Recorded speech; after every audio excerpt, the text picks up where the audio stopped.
రాఘవయ్య, ఆ రాముడుగాడు అవతారం ఎత్తుతాను అన్నాడు, ఎత్తేశాడు. మన కళ్ళ ముందే స్కూల్ ఎడతాను అన్నాడు, ఎట్టేశాడు. ఊళ్ళో ఉన్న పిల్లలందరినీ ఒకటి చేసేస్తాను అన్నాడు, చేసేస్తున్నాడు.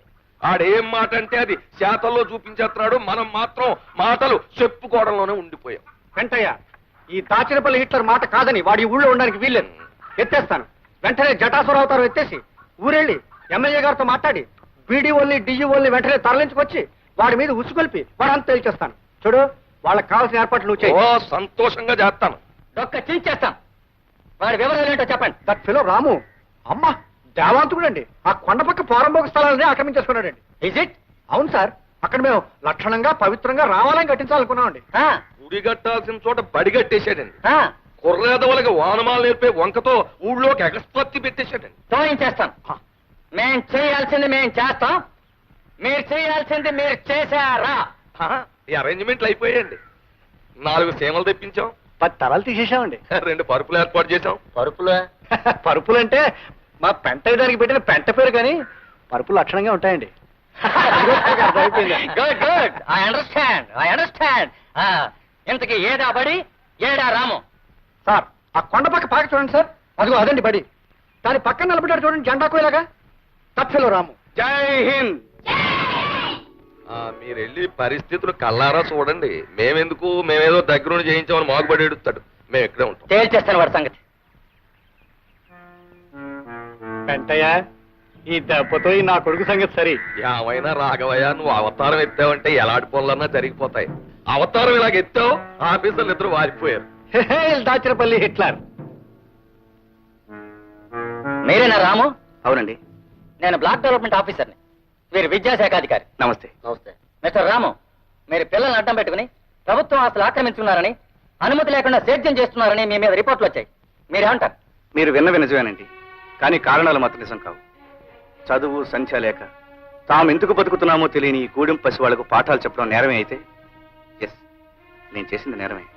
ఈ పసి వాళ్ల భోజనాలకి ప్రభుత్వం ఇచ్చిన డబ్బుని ఈ ఊరి పెద్దలు స్వాహా చేస్తుంటే వీళ్ళందరికీ పట్టెడన్నం పెట్టడం కోసం ఎందుకు పనికిరాని ఈ స్థలాన్ని అందరూ కలిసి సాగు చేయడం తప్పే అయితే నన్ను శిక్షించండి. It's all right. కానీ నువ్వు చట్టం కాదు, ప్రభుత్వం కాదు. నువ్వు ఈ ఊర్లో అందరి మీద దౌర్జన్యం చేస్తున్నావని కంప్లైంట్స్ వచ్చాయి. మాకు బడంటే ఏమిటో తెలియదు. మాకు తెలియని విషయాలు మా మాస్టర్ గారు ఎన్నో చెప్పారు. మేమంతా ఒకటేనని చెప్పారు. గూడెం వాళ్ళు మేము కలిసి చదువుకుంటున్నాం, కలిసి భోజనం చేస్తున్నాం. నీ పెద్దయ్యాక మా మాస్టర్లా ఊరూరు తిరిగి మనుషులందరూ సమానమని చెప్తాను.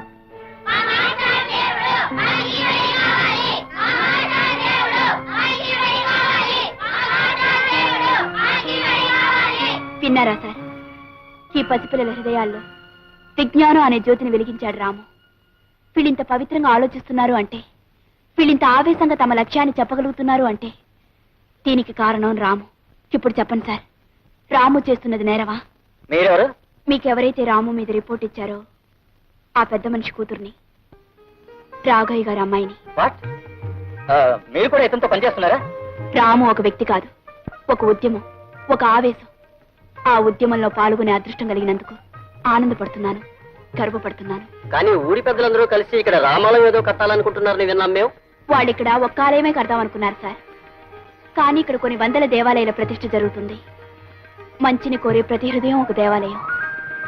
ఇక్కడ నిలబడ్డ ప్రతి కుర్రాళ్ళలోనూ ఒక రాముడు, ఒక కృష్ణుడు, ఒక జీసస్ కనిపిస్తారు. సార్, వీలైతే ఈ ఉద్యమానికి మీ ఆశీర్వాదాన్ని ఇవ్వండి, మీ చేయూతనివ్వండి సార్. తప్పకుండా ప్రభుత్వం దగ్గర నుంచి మీకు జరగాల్సిన సహాయం జరిగేటట్టు చూస్తాం. మేము ఇక్కడికి ఒక నేరస్తుడిని నిలయడానికి వచ్చాం, కానీ ఒక కార్యవాదిని కళ్ళారా చూసి పెడుతున్నాం. ఈవేళ సమాజంలో జరగాల్సిన కృషి ఏమిటో చేసి చూపిస్తున్నందుకు I congratulate you Ramu. Best of luck. Thank you sir. మీరు చెప్పాల్సింది మీరు చెప్పారు, మేము చేయాల్సింది మేము చేస్తాం. సరే, మీరు చేయవలసింది మీరు చేయకపోతే మేం చేయగలమండి. కాకపోతే ఆ చేసే ముందు ఈ రాత్రికి మేము ఇచ్చే విందు తీసుకుని. విందు లేదు, నా బొంద లేదు, మేము ఇప్పుడే పోతాం. సార్ సీమలు దింపాం, తలల కోసం పరుపులు కూడా.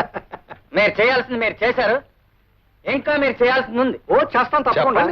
సీమలు తాగేయండి, తలలు తినేయండి, పరుపులు మేలేసుకుని పడుకోండి. మేము చేయాల్సింది మేము చేస్తాం. చిచి, ఇంత బొద్దెంక మీసం పెట్టుకుని, కళ్ళజోడోటి పెట్టుకుని, కర్ర మొక్కడు పట్టేసుకుని ఇట్లా రాగమైన అని మమ్మల్ని బెదిరించేయడం తప్ప ఇప్పుడు జరిగిందేంటి? గెలుపు ఆడిదైపోయింది, ఓడిపోవడం మనంతో అయిపోయింది. ఎత్తేస్తాను అవతారం ఎత్తేస్తాను అని మమ్మల్ని అందరూ కొట్టేయడం తప్ప ఏం అవతారం ఎత్తావు? ఏ ర్యాంక్ అన్న అవతారం ఎత్తావు? వెంటయ్య ఫైర్ లో పెట్రోల్ పోసావు. ఇక ఇక భగభగాసులు అవతారం ఎత్తేస్తాను. ఆ రోజు హిట్లర్ కిల్ అన్నాడు, లక్షలాది మంది ప్రాణాలు లేపేశాడు. ఈ రోజు నేను కిల్ అంటున్నాను, సింగిల్ ప్రాణాలు లేపేస్తాను. రే భద్రిక, అయ్యా వెంటనే వెళ్ళి వాళ్ళు లేపేయి, లేదా నువ్వు లేచిపో. Killer die go. ఈ యాదమ్మ పేరు మీద జాతకం తీయమ్మా. ఆమె మనసులో ఏముందో, ముందేం జరుగుతుందో సరిగ్గా చూసి చెప్పాలి. వచ్చింది. ఇదిగో సీతమ్మ తల్లి పెళ్ళే వచ్చింది. త్వరగా చెప్పోయా బాబు. నీకు నచ్చిన వాడితో పెళ్ళవ్వాలని నువ్వు ముచ్చట పడుతున్నావు. పెళ్లి గడియ దగ్గరలోనే ఉంది. నువ్వు కోరిన వాడితో 6 రోజుల్లోగా తాళి కట్టించుకోవాలి. ఆలస్యం అయితే ఈ జన్మకు నీకు పెళ్లి జరగదు. లస్కో పెళ్లి విషయం నా నోటితో ఎంత చెప్పేది బావకి? పలక మీద రాసి చూపిస్తాను. బావ సంబరపడేటట్టు ఇంగ్లీష్ లో రాయాలా? అప్పుడు మురిసిపోయి ఎంతనో మనవాడేస్తాడు. పెళ్లిని ఇంగ్లీష్ లో ఏమని రాయాలా? అమ్మాయి గారిని కనుక్కుంటే ఆడే చెప్తారు. అమ్మాయి గారు, అమ్మాయి గారు, అమ్మాయి గారు, ఏమిటే? నాకు విషయం ఇంగ్లీష్ లో రాయడం మీరు చెప్పాలి. నేను స్నానం చేసి వస్తాను, అంతగా పుస్తకాలు చూస్తూ ఉండు. అత్తగా అమ్మాయి గారు తొందరగా రండి. లస్కో ఎన్ని పుస్తకాలు! నా మనసుకి మరో రూపం ఈ పుస్తకం. రాము ఊరి నుంచి తిరిగి వచ్చాడు. ఎంతో కాలం దూరంగా ఉన్నా నేనిచ్చిన పెన్నుని భద్రంగా దాచుకున్నాడు. అంటే నేను అతని మనసులో ఇంకా ఉన్నట్టేగా. భార్య అంటే భర్త ఆశయాల్లో అడుగుజాడల్లో నడవాలి అంటారు. నేను రాము ఆశయాలకి, ఆదర్శాలకి భాగస్వామి కావాలని, అంటే అతని జీవితంలో పాలు పంచుకోవాలని కోరుకుంటున్నాను. నా కోరికను అతను మన్నించడం నిజంగా నా అదృష్టం.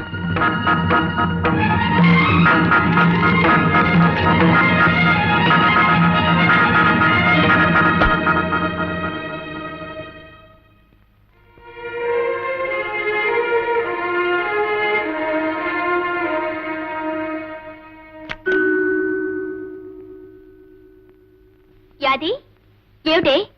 ఏదో ఇంగ్లీష్ లో చెప్పమన్నా, ఏమిటది? అమ్మాయి గారు, తమ నుంచి వెళ్ళొస్తాను అని సెలవు తీసుకుంటున్నాను అనుకోండి, దాన్ని ఇంగ్లీష్ లో ఏమంటారు?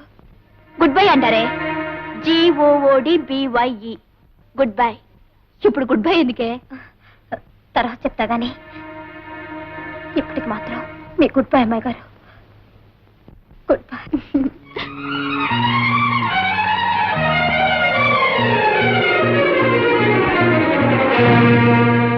నిజమే, బావని నేను పెళ్లి చేసుకుంటే కష్టం సుఖం చూసుకునే మామూలు భార్యనే అవుతాను. అమ్మాయి గారు చేసుకుంటే బావ ఆశయాల్లో, ఆదర్శాల్లో, జీవితంలో భాగం పంచుకునే భార్య అవుతుంది. ఒక లక్ష్యం కోసం బ్రతికే బావకి భార్య కావాల్సింది అమ్మాయి గారే. అమ్మాయి గారే.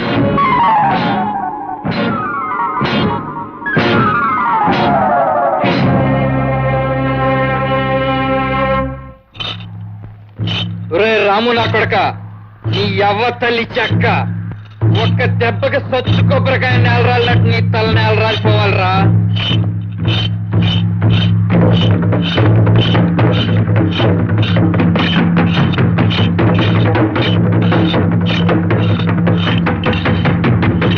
యాదే నీ యవ్వ, నీకు శుభవార్త చెబుతాను, ఇట్లా రాయే. శుభవార్త ఏంట్రా? ఇవాళ ఈ కత్తికే ఆ రాము గారి తల బలైపోతే. ఏంట్రా ఏంట్రాడు అనేది? నిజమేనా తల్లి చెక్క? గంగానమ్మ సంబరంలో గుడ్డి మేక పీక తెగినట్టు తెగిపోతే ఆ రాము గారి తలకాయ. ఒరే భద్రయ్య, రాముని చంపుతావా? మన కోసం తన ప్రాణాలిచ్చే రాముడు రా. అట్లాంటి దేవుడిని చంపి పాపం మూట కట్టుకోకురా. ఆడిదేవుడేటే ఊళ్ళో పెద్దోళ్ళ పాలిటి తెయ్యవాడు. ఆయన్ని చూసుకునే కాదు నన్ను ఎంటుకు మక్కని తీసి పారేస్తున్నావు. వాడు చస్తే నువ్వు చచ్చినట్టు నన్నే కట్టుకు తీరుతావు.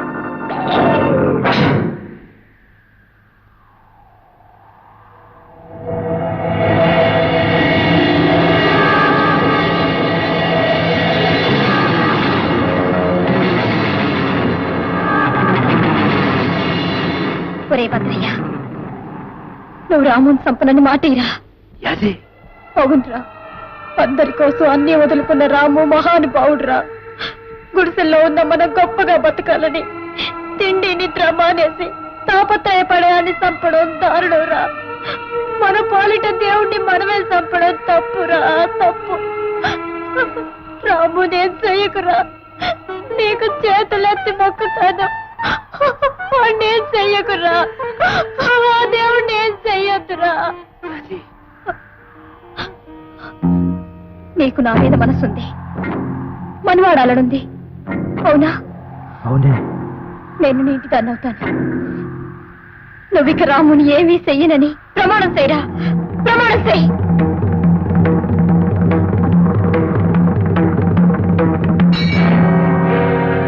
అట్టగేనే, అట్టగే. నీకంటే ఆడి సావెక్కువ కదే నాకు.